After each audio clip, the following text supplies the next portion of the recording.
আরেকটা আয়াতে আল্লাহ বলেছেন সূরা আন-নিসাতে আয়াত নম্বর 19 যে তোমাদের স্ত্রীদের সাথে ভালোবাসার জীবনযাপন করো, যদি তাদের অপছন্দ করো তবে এমন জিনিস অপছন্দ করছো যেখানে আল্লাহর অনেক কল্যাণ রয়েছে। অর্থাৎ আমরা অনেক সময় স্ত্রীর অনেক মনে করি যে আমার স্ত্রীর মধ্যে এটা নাই সেটা নাই এই গুণ, কিন্তু হয়তোবা সেটা আমার ভুলও হচ্ছে। আমার আল্লাহ এমন গুপ্তধন আমার স্ত্রীর মধ্যে রেখেছে হয়তো আমি সেটা জাগ্রতই করতে পারি নাই। অর্থাৎ আমি আমার ভালোবাসা দিয়ে তার ভিতরের গুপ্ত ভালোবাসাটাকে জাগ্রত করতে হবে। যখন জাগ্রত করব তখন আমি আমার একটা স্ত্রীর মধ্যে হাজার স্ত্রীর ভালোবাসা আমি পাবো, শত স্ত্রীর ভালোবাসা বাবা আমার আল্লাহ সেটা পুঁতে রেখেছেন। এই জন্য আল্লাহ বলেছেন যে তোমরা হয়তো এমন জিনিস দেখে অপছন্দ করছো যেখানে আল্লাহর অনেক কল্যাণ রয়েছে। আমরা আল্লাহর যে তার ভিতরে যে কল্যাণ যেটা রয়েছে সেটাকে জাগ্রতই করতে পারি নাই। এর আগেই আমি তাকে তোমাকে আমার দরকার নাই, আমার নতুন দরকার।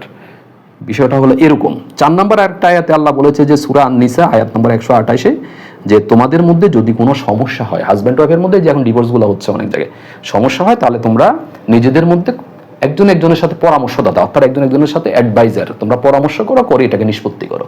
তো এই যে আমাদের রফিকুল্লাহ ভাই বলেছেন যে একটা কথা বলেছেন যে এখানে কোনো স্ত্রীর অনুমতি লাগবে না, আপনারা বিয়ে করতে থাকেন, কোনো সমস্যা নেই। কিন্তু এই যে আল্লাহ তো নিজেই পবিত্র কোরআনে বলেছেন যে তোমার স্ত্রী তোমার পরামর্শদাতা, সমস্যা হলে তুমি তার সাথে নিষ্পত্তি। আসসালামু আলাইকুম প্রিয় ইমানদার ভাই বোনেরা, আশা করি সবাই ভালো আছেন। সমসাময়িক কিছু বিষয় নিয়ে আজকে খুব গুরুত্বপূর্ণ কিছু কথা বলবো। আপনারা যারা ভিডিওটি দেখা শুরু করেছেন আশা করি আপনারা একজন মুসলমান হিসাবে ভিডিওটি দেখবেন, কারণ ভিডিওটি আমাদের একজন মুসলমান হিসাবে সবার একটু বিষয়গুলো জানা প্রয়োজন। প্রিয় ইমানদার ভাই বোনেরা, আপনারা জানেন যে আমাদের এই দেহের মধ্যে 3টি নফস আছে এবং আমরা যারা মুসলমান, আমরা যারা আমাদের আল্লাহর উপর ঈমান এনেছি, আমাদের নবীজির উপর ঈমান এনেছি, আমাদের প্রতিটি মুহূর্ত এই নফসের সাথে যুদ্ধ করতে হয়। এবং জাগতিক জীবনে আমরা যে কাজকর্মগুলো করছি প্রত্যেকটা কাজের মধ্যেই নফসের কিন্তু একটা যোগসূত্র রয়েছে। সেই নফসের ব্যাপারে আল্লাহ পাক পবিত্র কোরআনে 3 জায়গায় বলেছেন যে এই নফসের 3টা স্টেজ রয়েছে। একটা হলো নফসে আম্মারা, আরেকটা হলো নফসে লাওয়ামা, আরেকটা হলো নফসে মুতমাইন্না। এই নফসটা আমাদের এই হিউম্যান বডিতে আমাদের ভিতরে একটা ভাইব্রেশনাল একটা হরমোনাল ফাংশন হিসাবে কাজ করছে। আর এই নফসটাকে সায়েন্টিফিক ওয়েতে যদি আমরা চিন্তা করি তাহলে আমাদের বডিতে আমাদের যে সেলগুলো রয়েছে বা আমাদের বডির মধ্যে যে সমস্ত কণাগুলো রয়েছে, হ্যাঁ, সে প্রত্যেকটা কণার মধ্যে তার নিজস্ব একটা বৈশিষ্ট্যের মধ্যেই আমাদের এই নফসটা সাধারণত কাজ করে।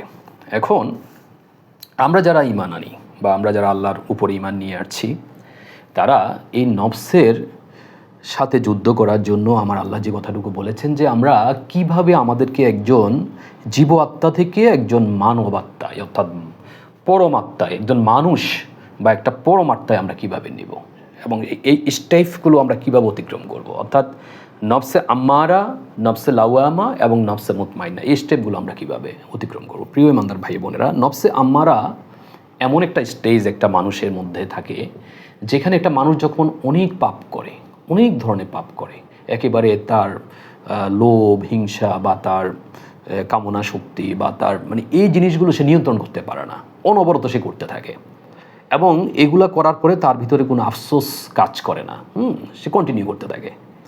শয়তান তাকে দিয়ে করায় নফসের মাধ্যমে। এই স্টেজটা একবারে একটা খারাপ স্টেজ, এটা হলো নফসে আম্মারা। সেকেন্ড হলো নফসে লাওয়ামা। নফসে লাওয়ামাতে একজন মানুষ যখন আল্লাহ এবং নবীজির উপর ঈমান এনে তার ভালো কর্মগুলোর মাধ্যমে ধীরে ধীরে ধীরে যখন সে ইবাদত বন্দেগীর মাধ্যমে যখন তার স্টেজটাকে একটু উন্নত করে তখন সে গিয়ে পৌঁছে নফসে লাওয়ামা। এই নফসে লাওয়ামার স্টেজটা হলো এই জায়গাটাতে গিয়ে একজন মানুষ উঠানামা করে, অর্থাৎ সে যখনই নফসে লাওয়ামাতে যাইয়া পৌঁছে তখন শয়তানও কিন্তু তাকে বিভিন্নভাবে আক্রমণ করার জন্য রেডি হয়ে যায়। কারণ নফসে আম্মারার মধ্যে যে লোকটা থাকে সে তো কন্টিনিউ অন্যায় করতেই থাকে, তার মধ্যে কোনো আফসোস কাজ করে না, শয়তানও তাকে খুব একটা বেশি আক্রমণ করে না। কিন্তু নফসে লাওয়ামাতে যে মানুষটা একটু মাঝামাঝি স্টেজে চলে যায় তখন শয়তান কিন্তু তাকে আক্রমণ করার জন্য এবার খুব উঠে পড়ে লাগে। অর্থাৎ যে কোনো মুহূর্তে যে কোনো সময় ওই মানুষটা ইমানদার হচ্ছে বা ভালো হচ্ছে, হ্যাঁ, ওই সময় তাকে কীভাবে একটু নিচে নামানো যায় ওই সময় কিন্তু শয়তান খুব কাজ করে। তো এই জায়গাটিতে আমরা যারা মুসলমান রয়েছি, যারা আপনারা আছেন, তারা বুঝতে পারবেন যে আপনি নফসে লাওয়ামাতে আছেন নাকি। এটা বুঝতে পারার একদম সহজ উপায় হলো যে আপনি দিনে আজকে যে কর্মটাই করেন, এমন কোনো একটা খারাপ কর্ম করার সাথে সাথে যদি আপনার ভিতরে উপলব্ধি আসে যে না কাজটা আপনি ঠিক করেন নাই, হ্যাঁ, আপনার এটা ভুল হয়েছে, অনুতপ্ত আসে, তাহলে আপনি বুঝতে পারবেন যে আপনি নফসে লাওয়ামাতে আছেন এবং আপনি আল্লাহর একটা পছন্দনীয় জায়গায় কিন্তু অলরেডি পৌঁছে গেছেন। আরেকটা স্টেজ অতিক্রম করলেই কিন্তু আপনি আল্লাহর পরমাত্মায় পৌঁছে যাচ্ছেন, আল্লাহর একেবারে বন্ধু হিসাবে আপনি রূপান্তরিত হচ্ছেন। সেটা হলো নফসে মুতমাইন্না। আচ্ছা যাক, আমি নফসে লাওয়ামার জায়গাটাতে থাকি। এখন এই জায়গার মধ্যে আমাদের অনেক ধরনের সমস্যা আমাদের হয় নফসে লাওয়ামার ভিতরে। পবিত্র কোরআনে আমার আল্লাহ অনেকগুলো আয়াত দিয়েছেন। তো আমার আল্লাহ তো জানেন যে আমার আল্লাহর বান্দাদের মধ্যে কেউ নফসে আম্মারার মধ্যে থাকবে, কেউ নফসে লাওয়ামার মধ্যে থাকবে, কেউ নফসে মুতমাইন্নার মধ্যে থাকবে। তো এই ধরনের স্টেজগুলো চিন্তা করে আমার আল্লাহ পবিত্র কোরআনে বিভিন্ন ধরনের আয়াতগুলো দিয়েছে। এক একটা স্টেজ এক একজনের জন্য সেটা কমপ্লাই করে। যেমন আমি একটা উদাহরণ দিয়ে যদি আপনাদেরকে বলি, আপনারা বুঝবেন যে একটা ক্লাসে স্টুডেন্ট বিভিন্ন টাইপের থাকে। হ্যাঁ, কিছু খারাপ ছাত্র থাকে, কিছু ভালো ছাত্র থাকে, কিছু মিডল ক্লাসের ছাত্র থাকে। হ্যাঁ, তো যারা একটু খারাপ ছাত্র হতে খারাপ, ওরা ফেলে করবে। বাট যারা একটু মিডল ক্লাসের, ওরা চিন্তা করে যে আমি সিলেবাসের যদি 8টা প্রশ্নের মধ্যে 3টা প্রশ্ন যদি আমি প্রিপারেশান নিই বা 5টা প্রশ্নের প্রিপারেশান, তাহলে আমি 33 পাবো। হ্যাঁ, সে ওই টোটাল সিলেবাসের কিন্তু ওই অংশটাই সে পড়বে এবং সে 33 পেয়ে সে কিন্তু পাস করবে, সেও মোটামুটি পাস। আরেকটা ছাত্র সে চিন্তা করে না, আমি এই 33 পেলে চলবে না, আমি ফুল সিলেবাস পুরা বইয়ের প্রত্যেকটা অক্ষর আমি পড়বো এবং আমি প্লাস পাবো, আমি একদম 99, 98 এরকম মার্ক আমি পাবো। সে সব কিছু পড়ে, ভালো ছাত্র, সে ভালো রেজাল্ট করে। ঠিক আমাদের বান্দাদের মধ্যে এই দুনিয়াতে যারা আমরা ইমান এনেছি, তাদের মধ্যে এই ধরনের কিছু মানে ইমানের পটেন্সি, ইমানের শক্তিমাত্রার কিছু স্টেজ থাকে। এই স্টেজগুলো চিন্তা করে আমার আল্লাহ তো খুব ভালো জানেন যে এক এক বান্দার জন্য আমার আল্লাহ পবিত্র কোরআনে এক এক আয়াত দিয়ে তাদেরকে চলার সেই শিক্ষাটুকু আমার আল্লাহ দিয়েছেন। আচ্ছা, তো এই নফসে লাওয়ামায় যখন একটা মানুষ শয়তান দ্বারা আক্রমণ হয়, বারবার আক্রমণ হয়, এই জায়গাটিতে তাকে একটু সতর্ক হয়ে চলতে হয়। এবার আসি আমি এর ভিতরে আরেকটা, এই প্রসঙ্গটা বললে আপনারা বুঝতে পারবেন যে এই যে সমসাময়িক একটা ঘটনা ঘটলো যে আমাদের জামায়াতে ইসলামের একজন এমপি, উনি যে ঘটনাটা ঘটিয়েছে, তো এটাকে আমি আমার দৃষ্টিতে, আমার অ্যানালাইসিসে আমি নফসে লাওয়ামার মধ্যেই দেখি। কারণ যেহেতু সে ইসলামের, উনি একটা ইসলামের দলের মধ্যে আছেন, হ্যাঁ, ইসলামের দলের মধ্যে আছেন, ইসলামের দল নিয়ে প্র্যাকটিস করছেন, মোটামুটি ইমানদার হওয়ার চেষ্টা করছেন, আল্লাহকে পাওয়ার চেষ্টা করছেন। তো উনি নফসে লাওয়ামা স্টেজে আছেন, কিন্তু শয়তান দ্বারা উনি হয়তো বা প্ররোচনায় পড়ে, যাই হোক যেটাই হোক, উনি একটা ঘটনা আমরা যেটা দেখেছি ইতিমধ্যে খুব ভাইরাল হয়েছে, এটা আমরা দেখছি। এটাকে কেন্দ্র করে আমাদের একজন, ওনার নামটা কি জানি, ইসলামিক স্কলার রফিকুল্লাহ মনে হয় আনসারি, আমাদের নোয়াখালীর একজন ইসলামিক বক্তা, উনি কিছু কথা বলেছেন সামাজিক মাধ্যমে। ওই কথাটাকে নিয়ে আমি একটু আপনাদের সামনে বলছি, ব্যাখ্যা দিচ্ছি। সেটা হলো, উনি বলেছেন যে তোমরা, গতকালকে একটা ভিডিও দেখলাম যে তোমরা মুঠায় মুঠায় বিয়ে করো, 3টা 4টা বিয়ে করো, এতে কোনো সমস্যা না। এবং এর এগেনস্টে উনি আমার নবীজিকে নিয়ে এসেছেন, আমাদের আবু বকর রাদিয়াল্লাহু তাআলা সাহাবী, উনাকে নিয়ে এসেছেন, আলী রাদিয়াল্লাহু তাআলা ওনাদেরকে নিয়ে এসেছেন। এখন আমি ওনার দৃষ্টিতে বলবো বা ওনাকে একটু বলছি যে উনি যদি আমার ভিডিওটা দেখে তাহলে উনি বুঝতে পারবেন যে আপনি যে জিনিসটা বলছেন বা যে উদাহরণটুকু নবীজি টেনেছেন, সেই উদাহরণের দৃষ্টিতে আমি একটু বলছি যে নবীজি, যতটুকু আমরা নবীজির হিস্ট্রি পড়েছি, নবীজির জীবনী পড়েছি, সেখানে আমরা দেখি যে নবীজি 50 বছর আমার আম্মাজান মা খাদিজা রাদিয়াল্লাহু তাআলা আনহুর বিবাহিক বন্ধনে আবদ্ধ ছিলেন 50 বছর পর্যন্ত। এবং ওনাদের ভালোবাসার যে সমস্ত আমরা ইতিহাসগুলো দেখেছি, আমার খাদিজা রাদিয়াল্লাহু তাআলা আনহুর, যে উনি যে হীরা গুহায় 602 মিটার উপরে, অর্থাৎ 2000 ফুটেরও বেশি উপরে, উনি প্রতিদিন আমার নবীজি যখন ধ্যানমগ্ন হতেন তখন উনি আম্মাজান ওনার জন্য, নবীজির জন্য খাওয়া নিয়ে যেতেন। মানে একজন স্ত্রী, ওনার মধ্যে যে ভালোবাসা আমার নবীজির প্রতি ছিল এবং আমার নবীজি ওনার প্রতি যে ভালোবাসার দৃষ্টান্তটুকু আমরা যতটুকু আমরা দেখেছি, পড়েছি, সেখানে ওনার জীবনীতে আমরা কিন্তু স্বামী স্ত্রীর ভালোবাসাটুকুই কিন্তু দেখেছিলাম। আচ্ছা, এক। সেকেন্ড হলো, পরবর্তীতে উনি যে আম্মাজানদেরকে বিবাহ বন্ধনে আবদ্ধ হয়েছেন, আমার আল্লাহ যেরকম বান্দাদের জন্য এক এক স্টেজের, বান্দাদের জন্য এক এক স্টেজের পবিত্র কোরআনে বিভিন্ন ধরনের আয়াত দিয়েছেন, ঠিক আমার নবীজিও ওনার উম্মতরা এক একজন এক এক ক্লাসের হবে। এটা আমার নবীজি খুব ভালো করে জানতেন যে আমার সব উম্মত একরকম হবে না, সব উম্মত এ ক্লাসের হবে না, কিছু এ গ্রেড, কিছু বি গ্রেড, কিছু সি গ্রেড, এরকম থাকবে। তো উনি উম্মতদেরকে বিভিন্ন ধরনের শিক্ষা বিভিন্ন স্টেজে দিয়ে গিয়েছিলেন। ওনার 50 ইয়ার্সের পরে যে বিবাহ বন্ধনগুলো আম্মাজানগণের সাথে আবদ্ধ হয়েছিলেন, এগুলো ছিল উম্মতগণের জন্য একটা শিক্ষামূলক বিবাহ। এবং সেখানে আমরা দেখেছি যে আম্মাজানদের সাথে উনি এত ইনসাফ কায়েম করেছেন। আম্মাজানদেরকে যখন প্রশ্ন করা হতো যে আপনাকে কে বেশি ভালোবাসে, সকল আম্মাজানে বলতেন যে নবীজি আমাকে সবচেয়ে বেশি ভালোবাসে, মানে ইন্ডিভিজুয়াল সবাই বলতেন যে নবীজি ওনাকে বেশি ভালোবাসে। অর্থাৎ নবীজি যখন একটা খেজুর খেতেন, সবাইকে 3টা খেজুর খেলে তিনজন আম্মাজানকে 3টা খেজুরই সমানভাবে বন্টন করতেন। অর্থাৎ ইনসাফের ক্ষেত্রে আমার নবীজি ছিলেন এরকম।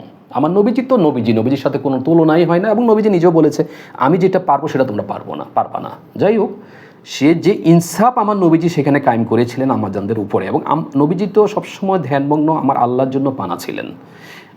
আমার নবীজি যখন আল্লাহর জন্য মগ্ন হতেন বা আমার আল্লাহর ধ্যানে যখন মগ্ন হতেন, তখন আম্মাজানেরা কিন্তু এমনও ঘটনা আমরা পড়েছি, এখন কেউ বলতেছে এগুলো সহিহ হাদিস না, কিন্তু আমরা দেখেছি যে নবীজি যখন ধ্যানমগ্ন হতেন, কোনো আম্মাজান যদি সামনে আসতেন বলতেন যে আপনি কে, আমি তো আপনাকে চিনি না। এখন এখানে বিষয়টা হলো এরকম, আমি বলি আপনাদেরকে খুব একেবারে ইউনিভার্সাল ট্রুথ, সত্য একটা ঘটনা আপনাদেরকে বলি যে একটা মানুষ যখন আল্লাহর প্রেমে শতভাগ যখন উনি মগ্ন হয়ে যাবে, অর্থাৎ যখন উনি নফসের মুতমাইন্না স্টেজে চলে যাবে, নফসের লাওয়ামা থেকে সাধনা করতে করতে করতে করতে ওনার জীব আত্মা থেকে যখন পরমাত্মায় পৌঁছে একদম নফসের মুতমাইন্নাতে গিয়ে পৌঁছে যাবে, তখন আল্লাহর সাথে ওনার একটা সংযোগ হয়ে যায়।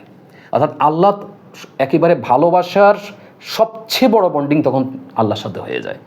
হ্যাঁ, তখন তার স্ত্রী, তার ভাই, তার বোন, কে আশেপাশে কে আছে, অনেক সময় আল্লাহর প্রেমে যখন মগ্ন হন তখন তিনি কাউকে চিনেন না। কারণ ওইটা হলো সর্বোচ্চ। ওই জায়গায় যখন মানুষ পৌঁছে যায়, তখন একটা মানুষের সবচেয়ে বড় স্বাদ কিন্তু উনি ওখানে পান। আল্লাহর প্রেমের স্বাদের উপরে পৃথিবীতে আর কোনো স্বাদ নেই। এটা হলো নফসে মুতমাইন্নাতে গিয়ে যখন আপনি পৌঁছবেন তখন আপনি বুঝতে পারবেন। তখন আপনি একটা স্ত্রী থাকলেও ওই একটা স্ত্রীর দিকে তাকাতেও আপনার সময় থাকবে না। সেকেন্ড হলো, আর আপনার স্ত্রীও যদি সেরকম ইমানদার হন, আপনার স্ত্রীও তখন আপনাকে আল্লাহর প্রেমে বিঘ্ন ঘটাবেন না, অর্থাৎ আল্লাহর প্রেমে আপনাকে বাধাগ্রস্ত করবে না। আপনি যখন নামাজের বিছানায় বসে ধ্যানমগ্ন হবেন, তখন আপনার স্ত্রী বুঝবে যে উনি এখন আমার আল্লাহর প্রেমে মগ্ন, আপনাকে কিন্তু ডিস্টার্ব করবে না। আর যদি আপনার স্ত্রী ইমানদার না হন, তাহলে কিন্তু আপনি তখন আল্লাহর সাথে প্রেমে মগ্ন হতেও কিন্তু আপনার সমস্যা হবে। ঠিক আছে? তো আমার নবীজি জানতেন যে উম্মতদের মধ্যে আমার কিছু উম্মত থাকবে যে যারা এই পর্যায়ে হয়তো পৌঁছতে পারবে না, তারা তাদের নফসকে নিয়ন্ত্রণ করতে পারবে না, বিভিন্ন ধরনের তারা অকারেন্স করে ফেলবে। তখন তাদেরকে শিক্ষা দেওয়ার জন্য জীবনের লাস্ট স্টেজে কিছু আম্মাজানকে উনি ঘরে এনেছিলেন। তো এবং সেইখানে ভালোবাসার এক গভীর উনি দৃষ্টান্ত রেখে গেছেন যে কীভাবে ইনসাফ কায়েম করে আম্মাজান স্ত্রীগণদের সাথে সেটা মেনটেন করতে হয়।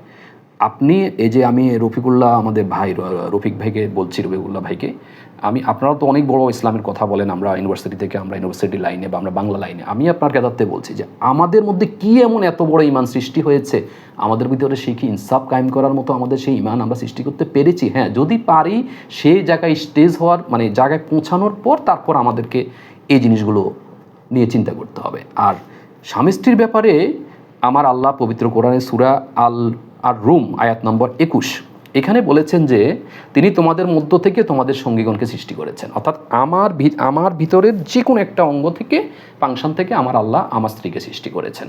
এখানে এক গভীর ভালোবাসার বিষয় কিন্তু প্রমাণ পায়। এই বিষয়ে কথা বলতে গেলে অনেক সময় লাগবে, যদি সায়েন্স দিয়ে আমি বলতে যাই যে আমার থেকে আমার স্ত্রীকে সৃষ্টি করেছে, তার মানে কি আমার স্ত্রী আমার ভিতরের একটা অঙ্গ, অর্থাৎ আমার ভিতরের একটা সেল, আমার ভিতরে একটা সেল, সে আমার সে আমি যে সে আমার ভিতরে, সে অর্থাৎ আমি তার, সে আমার শরীরের একটা অংশ সে।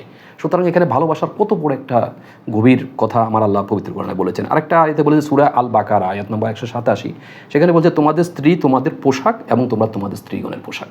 চিন্তা করেন ভালোবাসার কত গভীর কথা আমার আল্লাহ বলেছেন যে তোমাদের স্ত্রীগণ তোমাদের পোশাক, আবার তোমরা তোমাদের স্ত্রীগণের পোশাক। অর্থাৎ পুরো একটা ভালোবাসার এটা এখানে ব্যাপার, আদান প্রদান এখানে আল্লাহ এই আয়াতে বলেছেন। এবং 3 নম্বর আরেকটা আয়াতে আল্লাহ বলেছেন সূরা আন নিসাতে আয়াত নম্বর 19 যে তোমাদের স্ত্রীদের সাথে ভালোবাসার জীবনযাপন করো, যদি তাদের অপছন্দ করো তবে এমন জিনিস অপছন্দ করছো যেখানে আল্লাহর অনেক কল্যাণ রয়েছে। অর্থাৎ আমরা অনেক সময় স্ত্রীর অনেক মনে করি যে আমার স্ত্রীর মধ্যে এটা নাই সেটা নাই এই গুণ, কিন্তু হয়তো বা সেটা আমার ভুলও হচ্ছে। আমার আল্লাহ এমন গুপ্তধন আমার স্ত্রীর মধ্যে রেখেছে, হয়তো আমি সেটা জাগ্রতই করতে পারি নাই। অর্থাৎ আমি আমার ভালোবাসা দিয়ে তার ভিতরের গুপ্ত ভালোবাসাটাকে জাগ্রত করতে হবে। যখন জাগ্রত করব তখন আমি আমার একটা স্ত্রীর মধ্যে 1000 স্ত্রীর ভালোবাসা আমি পাবো, শত স্ত্রীর ভালোবাসা পাবো। আমার আল্লাহ সেটা পুঁতে রেখেছেন। এজন্য আল্লাহ বলেছেন যে তোমরা হয়তো এমন জিনিস দেখে অপছন্দ করছো যেখানে আল্লাহর অনেক কল্যাণ রয়েছে। আমরা আল্লাহর যে তার ভিতরে যে কল্যাণ যেটা রয়েছে সেটাকে জাগ্রতই করতে পারি নাই, এর আগেই আমি তাকে তোমাকে আমার দরকার নাই, আমার নতুন দরকার। বিষয়টা হলো এরকম। 4 নম্বর একটা আয়াতে আল্লাহ বলেছে যে সূরা আন-নিসা আয়াত নম্বর 128 যে তোমাদের মধ্যে যদি কোনো সমস্যা হয়, হাজব্যান্ড ওয়াইফের মধ্যে যে এখন ডিভোর্সগুলো হচ্ছে অনেক জায়গায় সমস্যা হয়, তাহলে তোমরা নিজেদের মধ্যে একজন একজনের সাথে পরামর্শদাতা, অর্থাৎ একজন একজনের সাথে অ্যাডভাইজার, তোমরা পরামর্শ করে এটাকে নিষ্পত্তি করো। তো এই যে আমাদের রফিকুল্লাহ ভাই বলেছেন যে একটা কথা বলেছেন যে এখানে কোনো স্ত্রীর অনুমতি লাগবে না, আপনারা বিয়ে করতে থাকেন, কোনো সমস্যা নেই। কিন্তু এই যে আল্লাহ তো নিজেই পবিত্র কোরআনে বলেছেন যে তোমার স্ত্রী তোমার পরামর্শদাতা, সমস্যা হলে তুমি তার সাথে নিষ্পত্তিতে বসো। তাহলে সেখানে আপনি পরামর্শ ছাড়া, একটা স্ত্রীর অনুমতি ছাড়া কীভাবে আরেকটা ডিসিশন আপনি নেন? এটা তো পবিত্র কোরআন আয়াত। এখন আমরা একটা আয়াতকে নিয়ে নিজের সুবিধা মতো কাজ করবো, আর অন্য আয়াতগুলো নিয়ে আমরা রিচার্জ করবো, এটা তো হলো না। এখন সবগুলো আয়াতের ব্যাপারে চিন্তা করে গবেষণা করে তারপর আপনি একটা ফতুয়া আপনাকে জারি করতে হবে। আর রফিকুল্লাহ ভাই যখন কথাগুলো বলেছেন তখন আমি আরেকটা জিনিস দেখেছি যে ওনাকে নিয়ে ফেসবুকে অনেক গালি গালাজ, এবং একটা ভিডিও আমি দেখেছি যে একজন লোক বলছে যে আপনার মাকে আপনি বিয়ে দেন ওনার সাথে, ওইটা সেটা, এবং বিভিন্ন ধরনের আল্লাহ মাফ করুক অকথ্যমূলক গালি গালাজ করছে। আমি এখানে একটা জিনিস বলি, সেটা হলো উনি আমাদের মুসলমান ভাই, আমরা সবাই ভাই ভাই। উনি যে আবার একেবারে ওনাকে আপনি দোজকের সার্টিফিকেট দিয়ে দিচ্ছেন, এটা তো আবার সমস্যা। কারণ উনি যা দোজকে না বেহেশতি, ভালো না খারাপ, এটা সার্টিফাই করবে একমাত্র আল্লাহ। হ্যাঁ, উনি ভুল করতে পারলে ওনাকে নিয়ে টেবিলে বসে ওনাকে শুধরাই দেন। এখন আমি যেরকম বলছি ওনাকে আপনি শুধরাই দেন যে ভাই আপনি এই আয়াতগুলো ব্যাখ্যা দিচ্ছেন, এগুলো দেন নাই কেন, বা একটা এখানে একটা সলিউশন আছে। কিন্তু আমরা মুসলমান সবাই ভাই ভাই, আমরা ওনাকে গালি দিতে পারি না। ওনার ভালো জিনিসগুলো দেখতে হবে। যে আমি গতকাল ভিডিওতে দেখলাম উনি নদীতে মাছ ছাড়ছে, হ্যাঁ, মাছের চাষের ব্যাপারে মানে কথাবার্তা, এটা তো তার একটা পজিটিভ দিক। একটা মানুষের পজিটিভ এবং নেগেটিভ দুটো দিক আছে। নফসের কারণে সে খারাপও বলবে, ভালোও বলবে, এর মধ্যে দাঁড়িপাল্লা, এর মধ্যে সে তার সাধনা, সে উপরে নফসে মুতমাইনাতে গিয়ে পৌঁছবে। এখন আমরা যদি তার নেগেটিভগুলোকে নিয়ে একেবারে সামাজিক মাধ্যমে যদি তাকে গালি গ্যালাস করে, তাহলে আমরা কার ক্ষতি করছি? আমরা তো এক মুসলমান ভাই আরেক মুসলমান ভাইয়ের ক্ষতি করছি, তাই না? এতে করে আমার মুসলমান, আমার যে ইসলাম, সেই ইসলামের তো বিশাল ক্ষতি হয়ে যাচ্ছে। অন্য ধর্মের মানুষগুলো কি চিন্তা করবে, কি চিন্তা করছে? এই কারণে গালিগালাজ না, ওনার ভুল হলে ওনাকে নিয়ে টেবিলে বসে সলিউশন নিয়ে দিতে হবে। এটা হলো আমি সবার কাছে একটু অনুরোধ করছি যে আপনারা এগুলো নিয়ে খুব এক বেশি আর লেখালেখি করেন না। আর আরেকটা জিনিস হলো বিয়ের ব্যাপারে, এই যে রফিকুল্লাহ ভাইয়ের বিয়ের ব্যাপারে যে ওনারা যে সবসময় ফতুয়াগুলো দেয়, আমি একটা উদাহরণ আমার এক আত্মীয়র ব্যাপারে বলছি। কিছুদিন আগে আমার এক আত্মীয়, উনিও ইসলাম মাদ্রাসা শিক্ষিত, মাদ্রাসা থেকে সর্বোচ্চ ডিগ্রিধারী আমার এক আত্মীয়, উনি হঠাৎ করে ডিসিশন নিলেন যে উনি বিয়ে করবেন। তো এখন ওনার ওয়াইফ তো এটা শুনে কাঁদতে কাঁদতে কাঁদতে কাঁদতে চোখ টোক ফুলে ফেলতেছে, প্রায় 1 মাস 2 মাস। আত্মীয় স্বজনের মধ্যে আমরা শুনতেছি যে উনি বিয়ে করবে, উনি ইসলাম এটা জায়েজ আছে। আমাদের রফিকুল্লাহ ভাইয়ের মতো উনি বিভিন্ন ফতুয়া টতুয়া দিচ্ছে যে এটা জায়েজ আছে, কোনো সমস্যা নেই, আর এটা স্ত্রীর কোনো অনুমতিও লাগবে না। তো এক পর্যায়ে যাক উনি একদম ফাইনাল স্টেজে চলে গেছে যে উনি বিয়ে করবেই। তো এখন একদিন হঠাৎ করে, এটা মানে আল্লাহর একটা উসিলা, হঠাৎ করে একদিন বাজারে ওনার সাথে আমার দেখা। তো আমার বললো যে ভাইয়া আপনি তো দাওয়াত পাবেন, এমনি এমনি আমি তো একটা ডিসিশন নিয়েছি, আমি এই আরেকটা বিয়ে করতে যাচ্ছি। আমার জিনিসটা কেমন জানি এটা খারাপ লাগলো। তখন আমি বললাম চলেন একটা রেস্টুরেন্টে গিয়ে চা খাই। তো চা খেতে খেতে ওনাকে বললাম যে ভাইয়া আপনি হঠাৎ এই ডিসিশন নিলেন কেন? বললো যে এটা তো জায়েজ আছে, এখন অন্য খারাপ কাজ করাচ্ছে, বিয়ে করা অনেক ভালো। তো আমি বললাম যে ভাবির কি কোনো সমস্যা? না, ভাবির কোনো সমস্যা না। আমি বললাম যে মনে হয় তাহলে আপনার কোনো সমস্যা আছে, আপনি নিশ্চয়ই ভালোবাসা, ভাবিকে যে যতটুকু ভালোবাসা দরকার ছিল বা ভাবিকে যতটুকু আপনি সাপোর্ট দেওয়া দরকার ছিল সেখানে হয়তো বা কোনো কমতি রয়েছে। আপনি একটা কাজ করেন, আপনি ভাবিকে এখন থেকে কসমেটিক যেগুলো আছে, সাজগোজ, এগুলো একটু বেশি কিনে দেন এবং ভাবির প্রতি মহব্বত ভালোবাসা একটু বাড়াই দেন, দেখবেন হয়তো এর সলিউশনটা হয়ে যাবে। দেখলাম যে উনি আমার এই কথায় স্যাটিসফাইড হচ্ছে না। তো হঠাৎ করে আমার মাথার মধ্যে আল্লাহ একটা মানে এনে দিল, চিন্তা করলাম না, ওনাকে আমি আরেকটা জিনিস দিয়ে দেখি একটু ট্রাই করি। তখন আমি ওনাকে বললাম আচ্ছা ভাইয়া আমি একটা কথা শুনেছি। বললো যে কী? আমি বললাম যে ভাবির মাধ্যমে, ভাবির একটা খবর আমি শুনেছি যে ভাবি একটা ডিসিশন নিয়েছে যে আপনি যদি বিয়ে করেন, তাহলে যেদিন আপনি বিয়ে করবেন সেদিনে ভাবি আবার আরেকটা ছেলেকে বিয়ে করবে। অর্থাৎ উনি কিন্তু ডিসিশন নিয়ে নিছে যে আপনি ঘরে একটা বউ আনার সাথে সাথে উনি আপনাকে ডিভোর্স করবে এবং উনি আরেকটা ছেলেকে বিয়ে করবে। এখন আপনি সেটা আবার মেনে নিতে পারবেন কি না কি জানি। এই কথা বলার সাথে সাথে দেখলাম যে ওনার চোখ মুখ পুরো একেবারে লাল হয়ে গেছে, মানে উনি আর এটা মানতে পারতেছে না, বুঝছেন? মানে উনি একেবারে মনে হচ্ছে সেখানে ঘুরেই পড়ে যাবে এমন অবস্থা। পরে বললাম আপনি সঠিক শুনেছেন ভাইয়া? আমি হ্যাঁ, আমি তো ঠিকই শুনেছি। এবার ওনার ভিতরে এটা অ্যান্টিরিয়েট করছে বোর্ডের ভিতরে যে না, আমার বউ আরেকজনের ঘরে চলে যাবে, এটা কীভাবে, হাউ ইট ইজ পসিবল। তখন উনি এবার ঠান্ডা হয়ে কোনো কথাবার্তা না বলছে, ঠিক আছে ভাইয়া আমি আপনাকে জানাবো। 2-3 দিন পরে উনি ডিসিশন নিল, আমাকে জানালো যে ভাইয়া আমি এটা থেকে সরে আসছি, আমি বিয়ে করবো না। এবং উনি ওই বিয়ের সময় অনেকজনের মানে রেফারেন্সও টেনেছে যে মুফতি মুখে বিয়ে করছে, উনি বিয়ে করছে, কয়েকজনের, আমি বলতে চাই না ওনাদের কথা বলছে। তো পরে উনি ডিসিশন চেঞ্জ করছে, না আমি বিয়ে করবো না। যাই হোক, কয়েকদিন পরে উনি আমার কথাগুলো মানলো, ওয়াইফকে ওনার ওয়াইফকে উনি অনেক ভালোবাসা শুরু করলো। করার পরে উনি নিজে একদিন ফোন দিল যে ভাইয়া আপনি আসলে যা বলেছেন ঠিক, আমি আপনার কথাগুলো শোনার পর এখন আমার ওয়াইফের মধ্যে আমি এত বেশি মহব্বত, এত বেশি ভালোবাসা পাচ্ছি যেটা মানে 1000 স্ত্রীর মধ্যে আমি পাবো কিনা আমি জানি না। আলহামদুলিল্লাহ ওনার সংসার, উনি আর বিয়ে করেন নাই, এখন উনি ঢাকা শহরে 3-4টা ফ্ল্যাটের মালিক। ওই দিনের পর থেকে আল্লাহ ওনাকে সম্পদ আরও বাড়াই দিয়েছে, অনেক বাড়াই দিয়েছে, আমার পশম দাঁড়িয়ে গিয়েছে। মানে আল্লাহ দেখেন, উনি মাদ্রাসা শিক্ষিত, অনেক বড় শিক্ষিত, কিন্তু আমি ইউনিভার্সিটি থেকে পড়া বা বাংলা শিক্ষিত। আল্লাহ কিন্তু আমাকে দিয়ে ওনাকে কারেকশনটা করিয়েছিল। তো যাই হোক, এই কথাটার উদাহরণটা টানার উদ্দেশ্য হলো যে এটা, যে আপনারা শুধু বিয়ে করা এই বিষয়টা মানে না বলে, আর নবীজির উদাহরণ, যে আমার আবু বকর রাদিয়াল্লাহু তাআলার উদাহরণ টেনেছেন। আবু বকর রাদিয়াল্লাহু তাআলা আনুর যে ঈমান ছিল, আমার আবু বকর রাদিয়াল্লাহু তাআলা আনু নবীজির প্রতি, আল্লাহর প্রতি যে ঈমান ছিল, তার কত পার্সেন্ট ঈমান আমাদের রয়েছে? আলী রাদিয়াল্লাহু তাআলার যে ঈমান ছিল, আমাদের কত পার্সেন্ট ঈমান রয়েছে? আমরা যে ওনাদের উদাহরণগুলো টানি, আগে ওনাদের স্টেজে গিয়ে পৌঁছতে হবে, ওই ঈমানের পটেন্সিতে গিয়ে আপনি পৌঁছতে হবে, তারপর আপনি ওনাদের রেফারেন্স টেনে ওনাদের যে কোনো কথা বলবেন। শুধু শুধু এই রেফারেন্সগুলো টানা আমাদের উচিত না, আমরা সঠিক কথাগুলো বলা উচিত। আচ্ছা, আর আরেকটা জিনিস এবার শেষে আসি, সেটা হলো এই যে আমাদের জামায়াতে ইসলাম বা ইসলামিক একটা ব্র্যান্ড দল। আমি তো সবসময় বলি যে ইসলাম কোনো দল না, ইসলাম হলো একটা দল, জেনেরিক। আর বাকি ইসলামকে নিয়ে যারা ব্র্যান্ড দল সাজিয়েছে, জামায়াতে ইসলাম, হেফাজতে ইসলাম, সবুহি, সুন্নি, এগুলো সব ব্র্যান্ড। কিন্তু ইসলামের দল একটা, সেটা হলো আপনার জেনেরিক ইসলাম, শেষ। এখন কেউ যদি আগে পিছিয়ে ইসলামকে লাগায়, সেটা উনি ওনার স্বার্থে লাগিয়েছে। তো জামাত ইসলামের মধ্যে এখন আমরা যদি বলি দিয়ে এক কাতারে যে হ্যাঁ জামাত ইসলামের সবাই নরকে চলে যাবে, এরা ভালো না, না, ওনারাও ইসলাম নিয়ে প্র্যাকটিস করতেছে, ওনারা ইসলামের কথা বলছে এবং ওনাদের মাধ্যমে মানুষ হেদায়েত প্রাপ্ত হচ্ছে। হ্যাঁ, প্রত্যেক দলের মধ্যে আমি সবসময় বলি যে প্রত্যেক ইসলামিক ব্র্যান্ড দলের মধ্যেই কিন্তু মুনাফিক আছে, ভালো আছে, খারাপ আছে, প্রত্যেক দলের মধ্যে। ইন্ডিভিজুয়াল কোনো দল জান্নাতে যাবে না। আমার নবীজি বলছে 73 দলের মধ্যে এক দল জান্নাতে যাবে। এই কথাটা হাকিকত অনেকেই বুঝেন নাই। অর্থাৎ 73 দলের মধ্যেই কিন্তু আপনার জান্নাতি লোকও আছে, জাহান্নামী লোকও আছে, মুনাফিকও আছে, ভালো আছে। এখন এই সব দল থেকে ফিল্টারাইজ করে, অর্থাৎ যে মানুষগুলো ভালো তাদেরকে নিয়ে একটা দল গঠন করা হবে, সে দলটা হবে জান্নাতি। কোনো দল আপনি বলতে পারবেন না যে এই দলের প্রত্যেকটা মানুষ জান্নাতি, এরা সবাই সার্টিফিকেট প্রাপ্ত। এখন আপনারা যদি জান্নাতের সার্টিফিকেট একটা দল থেকে দিয়ে দেন, এটা হবে না, এটা কখনো হবে না। তো এই কারণে ওনারা হয়তো যখন এই ঘটনাটা ঘটেছিল, এটা এরকম হতে পারতো, যেহেতু উনি একটা দলে ছিল, এটাকে গোপন রেখে ওনাদের দলে যারা মেন ছিল ওনাদের মাধ্যমে এটা সলিউশন করা যেত। অথবা উনি যেহেতু এমপি, সরকারি মাধ্যমে আছে, আমাদের প্রধানমন্ত্রী আছেন, অফিসিয়ালি ওনারা বসে এটার একটা কারেকশন টানতে পারতেন। আল্লাহ কিন্তু বলেছেন যে কেউ যদি কোনো পাপ করে, নফসে লাওয়ামার মধ্যে যদি কেউ কোনো পাপকে গোপন রাখো, পাপকে গোপন রাখো, গোপনের ডেকে তাকে তার কারেকশনটা করে দাও, এটা কিন্তু আল্লাহর নির্দেশ। কিন্তু এটাকে ভাইরাল করে আপনি যদি এটাকে নিয়ে মানে আরও ইসলামের ক্ষতি করেন, তাহলে আমরা যারা করছি তারা কিন্তু আরও গুনারবাগী হয়ে যাচ্ছি। আর উনি যে পাপটা করছে দেখেন উনি নফসে লাওয়ামাতে আছে, উনি এখন কত মানে ইয়েতে আছে, মানে অনুশোচনায় আছে, উনি পারতেছে না যে মাটির তলে ঢুকে যেতে। এতে করে উনি আল্লাহর কাছে প্রিয় হয়ে যাচ্ছে, কারণ অনুশোচনাকারী আল্লাহর প্রিয়, আল্লাহ নিজেই বলছে জান্নাতি। আর আমরা যারা সমালোচনা করতেছি, গীবত সাক্ষাৎ করতেছি, আমরা আবার খারাপ হয়ে যাচ্ছি। সো এটা না করে বরং ওনাদের একটা ব্র্যান্ড দল নিয়ে ইসলামের কাজ করছে। যদি কোনো ভুল ত্রুটি হয়ে যায়, সেটা হলো টেবিলে বসে কারেকশনগুলো করে দিতে হবে, ঠিক আছে? সব দলের মধ্যে ভালো খারাপ আছে, এটা হলো আমার ব্যক্তিগত একটা ইয়ে। আর আরেকটা জিনিস যেটা আমাদের মাননীয় প্রধানমন্ত্রীকে নিয়েও আমি দেখছি কিছুদিন আগে একজন, উনিও আরেকটা রাজনীতি করে বড় একটা দলের থেকে বলছে যে ভাবিকে নিয়ে উনি বিভিন্ন জায়গায় যাচ্ছেন, এটা নিয়ে উনি আজে বাজে কথা বলছেন, যে প্রেম করছেন। মাননীয় প্রধানমন্ত্রী আমার